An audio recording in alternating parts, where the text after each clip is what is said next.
So one of the things I can't stand is when someone died and people will say, oh, they are in a better place. I ask myself the question, how do you know they are in a better place if you've never been there? I do believe heaven is right here with the love you share with someone, with just breathing, just when things are so amazing, when you miss your loved ones, when you get up in the morning and you just see how beautiful this place is. It's heaven. It really is heaven. I don't know what hell is, because they said, or they put this in your head, that fire and brimstone and all that crap. I have yet to see a person go there and come back. So,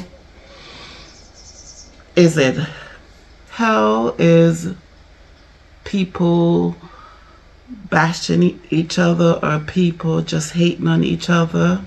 Is that hell? I don't know. But my pet peeve is saying to me, oh,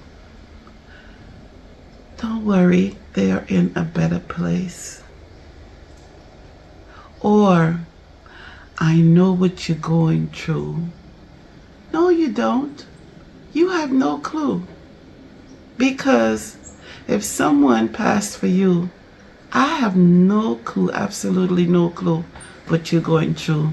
Because each and every one of us go through something totally different when someone passed. I give honor to my mom. She is one of the most strongest, loving, amazing, beautiful soul you could ever meet. When I said, this woman is selfless. She is strong. She lost her husband. I lost my stepdad because he was the one who raised me. When my dad died, I didn't feel anything because I didn't know him, to be honest. But when my stepdad died, I felt it. But not for me. I felt it more for my mom, because I know how close they were. Now that I look back, and she never ever taken another person, but she survived, and she loved. Not only did she lost her husband, she also lost 2 sons. And it seems like back to back. And she kept us strong. She kept us going, because just watching her, seeing how every day she moved. Now, don't get me wrong, she has her moments. There was times when she would call me and she would have her moments, like everybody else. But she was strong. Oh my God, she was a strong, amazing woman. Now, I lost a husband, but I tell you this, for those who lost children, I think that's the worst. I have to take my hat off to them, because I think I would have been in the cuckoo bin already, to be honest. I would have been. I have to take my hat off to those who lost children. My sister lost her son. My ex lost his son. And I know of many others. And the things they must be going through. I mean, they go around I mean, like my mom, doing everything possible, taking care of the house, paying the bills, making sure it's okay. But what goes on when you turn that light off and it's just you alone? Death. So the person died and everybody gather around and everybody say their best wish and all that good stuff. And then everybody leave and the call get less and less. And you are there in this midst. Now, I'm just going to speak for myself because, like I said, everybody have their own story to tell. I could just tell mine. Yeah, I function during the day. I pay the bills. There's times when you have to juggle the bills, do whatever you have to do. Make sure the light don't turn off. Make sure, because what you lose is another income. And here it is, just you alone have to do the same thing that other income used to do. So you have to now, know how to manage. For me, yeah, when I put on a good face, I smile during the day. At nighttime, be honest, I think I became a wino. I remember going through wines, just drinking wine and just sitting on the sofa. I think the TV was watching me most of the time. I don't know what the heck I was watching at that time. Your brain works like it says, oh, what am I going to do the next day? How am I going to fix this? How am I going to manage? You don't sleep, and the sleep you get is not deep sleep. You sometimes feel like there and you're present. You look at the bed and you don't even want to go into the bed because there was another person right there beside you at some point. Or if they weren't, there were, you could reach out and call them or talk to them. But like I said, I'm telling my story. So I'm telling you my feelings, what I go through. I had small one to take care of. Good thing my older ones were self-care. Is it that word, self-care? Or they could take care of themselves. They were, again, strong girls. They were independent. They were absolutely amazing when it comes to they were like a support. Like I didn't have to think about them because they were taking care of things.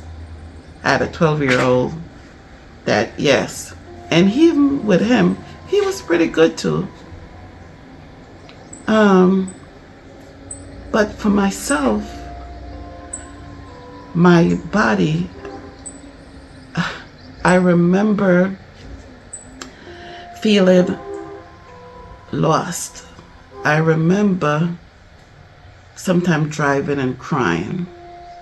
I remember even laughing sometime of some stupid thing he might have done. Something silly, or something he said. I remember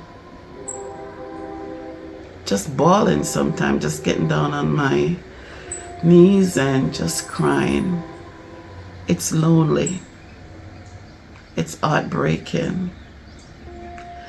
But people don't understand what you're going through because, yes, you put on this face in the morning and the smile and, oh, how you doing? I'm doing fine. Everything is okay. But at night, that's when it comes crumbling down. I had to go see a psychiatrist at one point because I just couldn't deal with it.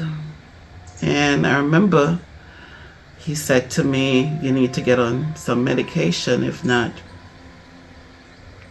you're going to have a stroke or even a heart attack and die because your blood pressure was sky high. So yes, I had to get on medication at the time. I think it was Zoloft. I had to get on that. Now, here I am, 41. Been healthy all my life.